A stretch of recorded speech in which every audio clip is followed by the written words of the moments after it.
بسم اللہ الرحمن الرحیم۔ السلام علیکم ورحمۃ اللہ وبرکاتہ۔ سورۃ الحجر پہ بات کریں تو آج ہم آیت نمبر 4 سے لے کر 7 تک بات کریں گے۔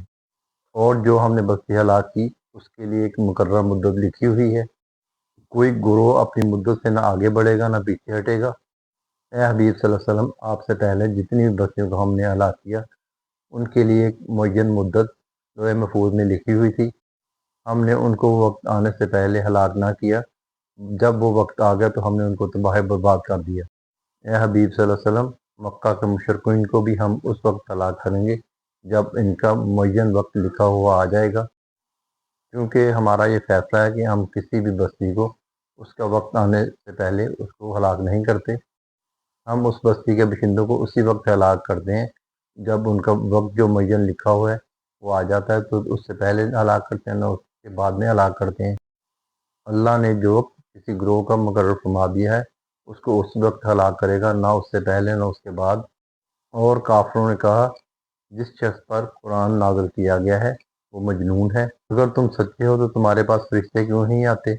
مکہ کے مشرکین تاجداد رسالت صلی اللہ علیہ وسلم کی طرف مذاق کے طور پر آپ صلی اللہ علیہ وسلم کی طرف جنوں کی نسبت کرتے تھے، کیونکہ ان کے سامنے آپ صلی اللہ علیہ وسلم نے اللہ تعالیٰ کی وحدانیت، اپنی رسالت، قرآن کی حقانیت اور قیامت کے وقوع کی خبر دی، تو ان کے لیے ساری باتیں بڑی تعجب انگیز تھیں۔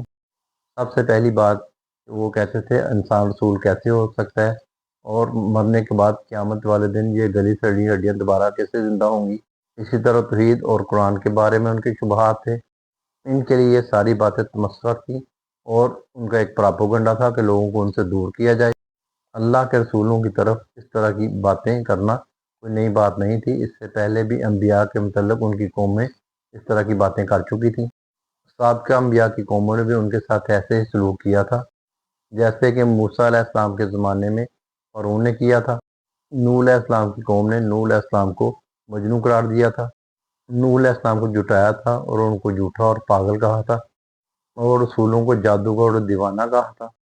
کفار مکہ نے کہا تھا کہ اگر آپ صلی اللہ علیہ وسلم سچے ہیں، اللہ کے رسول ہیں، اللہ نے آپ کو رسول بنا کر ہماری طرف بھیجا ہے اور قرآن نازل کیا ہے، تو آپ اپنی گواہی کے لیے ہمارے پاس فرشتے لے آئیں تاکہ وہ فرشتے آپ کی نبوت کی اور آپ کی رسالت کی گواہی دیں اور آپ کی سچائی پر گواہی دیں۔ اگر آپ اللہ کے رسول ہیں اور اللہ آپ کے ساتھ ہے تو پھر یہ کیسے ممکن ہے کہ فرشتے آپ کی آ کر گواہی دیں؟